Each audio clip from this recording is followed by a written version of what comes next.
बोध्यतात्मैव परत्वेनैव चापरम् अक्षयानन्तबोधाय तस्मै सिद्धात्मने नमः। समाधि तंत्र में 44 नंबर का श्लोक है। दृश्यमानमिदं मूढ़ः स्त्रीलिंगमवबुध्यते इदमित्यवबुद्धस्तु निष्पन्नं शब्दवर्जितम्। क्या बताया था? दृश्यमानम इदम, इदम दृश्यमानम, इस दृश्यमान को देख करके क्या मानता है? क्या मानता है? मूढ़ अज्ञानी जीव क्या मानता है? किस रूप से जीव को मानता है? त्रिलिंगम, तीन लिंग वाला। तीन लिंग वाले ने देह के चिन्ह को अपना चिन्ह मानता है, देह के चिन्ह से अपनी पहचान करता है, त्रिलिंगम हो जाता है।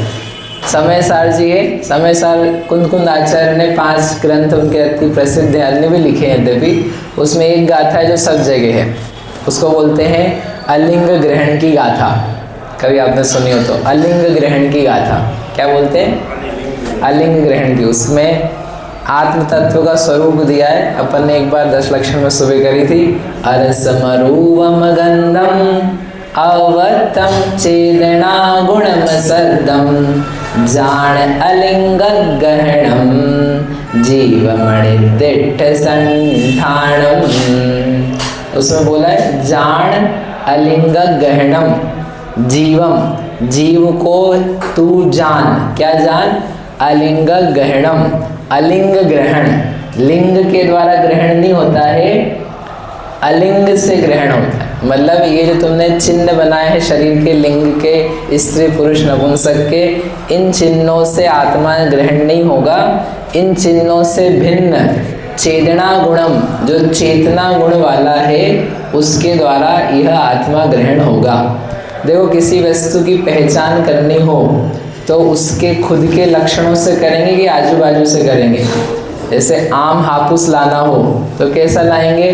जो काले रंग का हो, जो एक काष्ठ लकड़ी की पेटी आती है, जो लकड़ी की पेटी में हो वो हापुस आम होता है।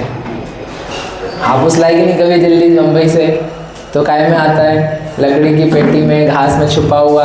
तो कौन सा होता है हापुस आम, महेंद्र जी? कौन सा होता है? जो लकड़ी की पेटी में आता है और घास से ढका हुआ होता है और कच्चा होता है। आता तो कच्चा होता है, तो वो क्या होता है? हापुस आम, है ना? तो ऐसा अपन पहचान करके ले आएंगे कि नहीं ले आएंगे? क्यों? हापुस नहीं खाना है, महंगे। मतलब अपन कितने होशियार हैं भाई। लकड़ी की पेटी में आता है, ये सच बात है, लेकिन जो जो लकड़ी की पेटी में आता है ये तो उसकी बाहरी चीज़ है। जो खुशबूदार है, जो उसका एक स्पेसिफिक टेक्सचर है, जो उसका एक गंध है, वो चीज़ वाला होगा तो वो हापुस होगा। हम ऐसे ना 100 रुपये का एक आम ऐसे हर बादाम के आम को दे देंगे जो खुद ही 100 रुपये किलो आ रहा है, मालूम पड़ा लाए कितना, उसके बदले में एक ही लिया। ऐसा नहीं होगा। यानी हम जो गुण उस चीज़ में है उससे उसकी पहचान करते हैं। यदि ऐसा नहीं करेंगे तो हम क्या करेंगे? ठगाए जाएंगे। मिर्ची लानी तो कौन सी लाएंगे? जो लाल कलर की हो, वो क्या होती है? मिर्ची, लाल रंग वाली, है ना? इनसे पूछो तो बोले भाई लाल रंग तो इतना पोता जाता है कि तुम रंग देख करके लाओगे तो मिर्ची की पहचान नहीं हो पाएगी। उसका खुद का जो टेस्ट, गंध, स्पर्श आदि है उसको लेकर के लाओगे तो बराबर आएगी। तो जब तुम हर चीज़ में ऐसे लगाते हो तो ये आत्मा ही अकेली बेकार है क्या? कि इसकी पहचान करनी हो तो बोले ये दिखने वाला जो शरीर दिख रहा है, लिंग है, ये है आत्मा, ये है जीव, ये है मैं। तो तुमने इससे इसकी पहचान कर दी है, तो वही किया ना, डब्बे से हापुस की पहचान कर, घास फूस से हापुस की पहचान कर। आत्मा तो इतना हापुस जैसा रसीला, सुगंधित, आनंद वाला, रसीला, और उसको डब्बे डब्बे में बांध दिया। इस शरीर इसके लिंगों से पहचान कर रहे, तो गलत कर रहे कि सही कर रहे? बोलो, गलत कर रहे कि सही कर रहे? क्या? हाँ, अगर मनुष्य परिवार में कोई पुरुष है, हाँ, और मनुष्य स्त्री है, हाँ, तो मोक्ष हो सकता है। हाँ, और अगर स्त्री मतलब स्त्री है हाँ, हाँ। मन से फूलेंगे तो उससे मतलब मोक्ष तो नहीं होगा। हाँ। तो हम फोकस तो शरीर पे कर रहे हैं। हाँ, इनका देवी का प्रश्न है कि आप शरीर को इतना हटा रहे हो, लेकिन शरीर शास्त्र में दिया है पुरुष का शरीर हो तो ही मोक्ष होता है, स्त्री का शरीर हो तो मोक्ष नहीं होता है। तो जब है शरीर के ऊपर ही बात, तो फिर हुआ तो वही ना। तो देखो ऐसा है, वो हाफुज जो आएगा तो लाएंगे काय में, डब्बे में ही लाएंगे बिना। अब आपने कहा देखो हाफुज सुगंध वाला स्पर्श वाला रसीला होता है, तो हम तो उसको ऐसे ही प्लास्टिक की थैली में उठा करके लिया है 5-10 किलो, उसके ऊपर सामान रख दिया। दूसरा भी हमारे इतनी बम्बई से आ रहे हैं तो सामान दूसरा भी लाएंगे, तो रख दिया उसके ऊपर। तो बताओ वो हाफुज घर पर अच्छे पहुँचेंगे कि नहीं पहुँचेंगे? नहीं, अपने को तो हाफुज से ही मतलब है ना, वो शरीर, वो जो डब्बा ढक्कन है उसका, लकड़ी की पेटी, घास फूस से पकाने वाली, तो उससे तो लेना देना है क्या? कुछ लेना देना नहीं। तो फिर उसको निकाला वहीं फेंका, मतलब कौन इतना बड़ा ले जाएगा? अपन तो आम निकालो, डब्बे में थैली में भरो प्लास्टिक की और ले चलो पकड़ के। तो बताओ अच्छे से आएंगे कि नहीं आएंगे? तो फोकस तो हमारा आम पे ही है ना। नहीं, फोकस हमारा आम पे है, सही है, लेकिन उसकी जो पैकिंग है वो बेकार है, ये नहीं बोल रहे हम। पैकिंग मत करो ये नहीं कहा जा रहा है, पैकिंग करो आप, लेकिन पैकिंग आम नहीं है ना। पैकिंग आम का लक्षण है। हमको अभी भी लेना आम ही है, लेकिन हम उठा करके वही नहीं ले आएंगे, हम लाएंगे उसको पैक करके ही, हम उसको पकाएंगे उसी घास में। वो यूजलेस नहीं है, वो फेंकने लायक नहीं है अभी, जब तक कि अच्छे आम की प्राप्ति नहीं हो जाती। बट तुम तो कह रहे कि हम भीतर देख नहीं रहे, केवल लकड़ी की पेटी देख के लिया है, तो तुम तो कुछ तो भी सामान ले आओगे, तुम तो कुछ और भी किस नाम से ले आओगे? हाउस नाम से ले आओगे। ठीक है, समझ में उदाहरण? वैसे के वैसे शरीर के साथ आत्मा है, तो शरीर की कोई वैल्यू नहीं है, शरीर कुछ भी नहीं, ऐसा नहीं बोल रहे। शरीर अपनी जगह, शरीर के साथ में होने वाली जो क्षमता है वो अपनी जगह। बच्चे का शरीर और एक बड़े का शरीर, तो उसमें अंतर है, उसके जीव के परिणाम में भी अंतर है। उस अंतर को और बाहरी ढांचे को हम ये नहीं इग्नोर नहीं कर रहे हैं कि कुछ भी है वो कुछ की उसकी काम नहीं है, वो वैल्यू नहीं है, वो अपनी जगह काम का है, लेकिन वो आत्मा नहीं है। तुम उसको आत्मा मान रहे हो, वो गलती है। इस शरीर को, इस लिंग को देख करके स्त्री पुरुष ही सब कुछ है, यही आत्मा की पहचान है। That is wrong. आत्मा यहाँ पर है, इस आत्मा के परिणाम है, और आत्मा की पैकिंग है। जो शरीर दिख रहा है ये क्या है? पैकिंग है। उस पैकिंग में फिर जिसका जैसा काम बनेगा वैसा करें। बोले आत्मा से ही मोक्ष होता है, तो हम तो फिर किसी को भी दिला देंगे, कैसे भी चले जाएंगे कि नहीं, योग्य स्थिति में ही मोक्ष होगा, सहनन उत्तम होगा, काल श्रेष्ठ होगा, ये बाहरी चीज है, और भाव तुम्हारे बढ़िया होंगे, ये भीतरी चीज है। रत्नत्रय होगा, ये भीतरी चीज है, तो मोक्ष होगा। दोनों चीजें योग्य बनने पर मोक्ष होगा, व्यवहार और निश्चय। ठीक है, शरीर और आत्मा के संबंध जो कुछ है वो ठीक बनने पे होंगे, लेकिन लिंग आत्मा नहीं है। लिंग की आवश्यकता, शरीर को प्राप्त किए बिना मोक्ष में जा सकते हैं क्या?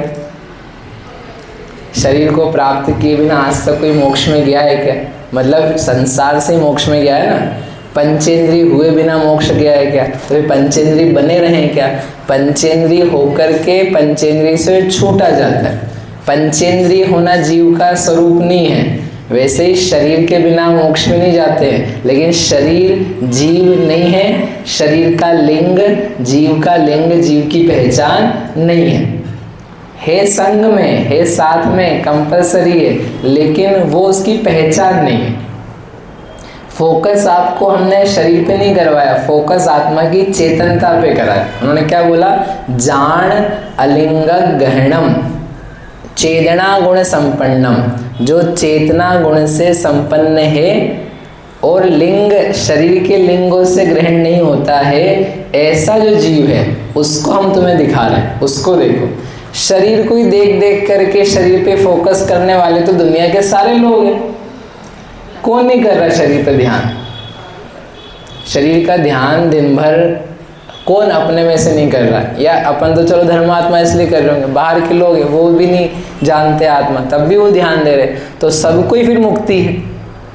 भाई आप भी शरीर पे ध्यान दे रहे हो, वो भी ध्यान दे रहे हैं, तो दोनों में अंतर क्या है? कोई अंतर नहीं बचा। तो सभी ज्ञानी हो गए ना, लेकिन सब तो नहीं जा रहे मोक्ष, सब दुखी हैं। इसका मतलब ये कोई गड़बड़ बात है, कहीं और अपना ध्यान जा रहा है।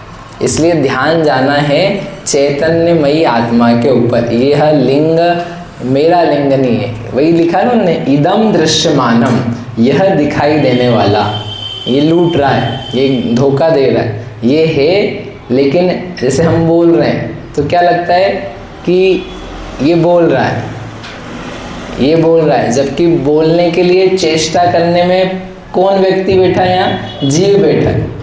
ये पल के झपकाई आपने, तो क्या लगता है कौन कर रहा है? अपन कर रहे। हो रही शरीर की, शरीर के द्वारा, लेकिन उसके करने में निमित्तभूत आत्मा की चेष्टा है, प्रदेश परिस्पंदन है, उसकी तरफ कोई ध्यान नहीं है।